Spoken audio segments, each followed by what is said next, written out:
Hello, my name is Tani Martinez, and I'm an assistant professor in the College of Education. And my global campus experience in taking the class on how to do online teaching was very meaningful for me, and my takeaway had to do with closed captioning.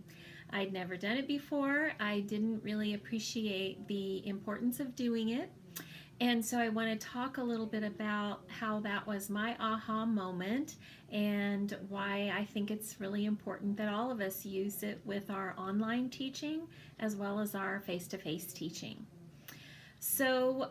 When we are teaching in the College of Education, obviously we have a lot of future teachers. And when we talk about pedagogy, we're talking about the art and the science of teaching. And I usually tell my students that I can certainly tell you a lot about the science of teaching and the research based methodologies, but the art, we all have our own artistic part of what we do in our instruction. So it's important to me that I model my art, that I try to do things in my classes that will be things that our students can take to their future classrooms as well. So one of the first things that I like to do is make sure that our students make some determinations on themselves as learners. Are they visual learners? Are they oral learners where they're listeners? Or are they kinesthetic, tactile learners? Do they like a lot of hands-on activities? When we can identify that, it's important because as teachers, we tend to teach towards our favorite modality. So, since I am a visual learner, I tend to have lots to see in my classroom. But many times, a college class, we're definitely having lots to hear more than we are lots to see. Of our students, I would say that close to 58%, if not higher, are going to say that they are visual learners. So, closed captioning is really great for those learners. So, just to kind of put it in a quick step process, if you're going to create captions for your YouTube videos, all you do is log into YouTube, and then once you've uploaded your video, you're going to select the subtitles and caption tab, and then it's going to give you a box that you can type in and put in your own script. There are all kinds of apps that you can use that do text or voice to text. And if you want to use something like that, you're more than welcome to, but I prefer to type my own notes and my own script for my readers or my watchers or viewers so that they are very accurate and I know that I'm the one that's maintained the accuracy. So, out of my last semester, I had 334 students, and they all indicated to me, a very high percentage anyway, that they really appreciated the captioning. So, what are some of those benefits that they identified that I can pass along? Well, first of all, if my students haven't heard me clearly, they know that they can rely on the text to help them determine what I said. We obviously know that our students that are hearing impaired benefit from captions, and instructors are being ADA compliant when we use the captioning.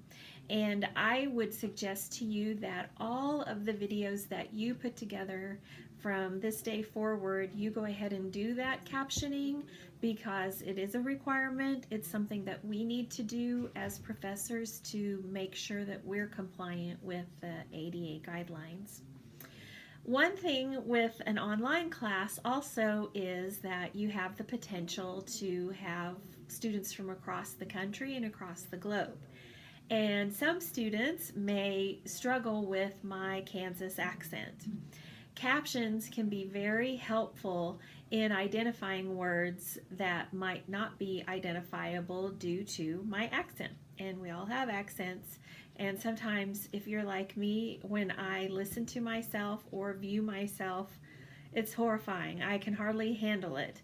But I do need to understand that even though I make sense to myself, I may not make sense to my students, and that accent reduction isn't even an issue when the students can actually read what it is that I'm saying.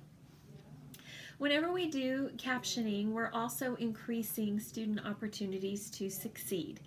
If a key vocabulary gets lost in what it is that I'm saying, having that highlighted word or bolded word can be very beneficial.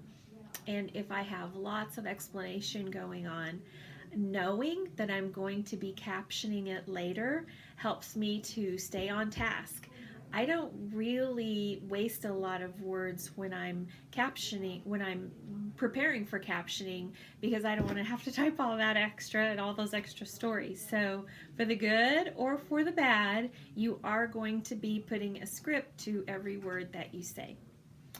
Second and third language learners often take our classes, and we can reinforce our English and the literacy of our academic vocabulary by having the closed captioning.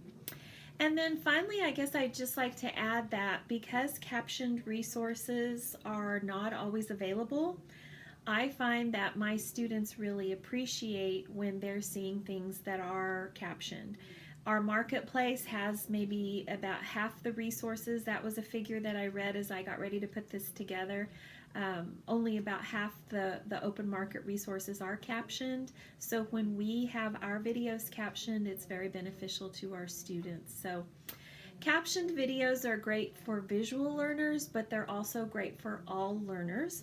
So I'm delighted that in learning to be an online teacher, that's something that I learned that is not only beneficial for my online classes, but my face-to-face classes too. So I wish I was there seeing all of you in person. I'm with student teachers in Shawnee Mission School District, and the superintendent set this date, and I couldn't get out of it. So I want to just say hi to everybody. It was a really fun class to take with you all, and I hope you all have a very happy new year, and I hope our paths cross again. Thanks.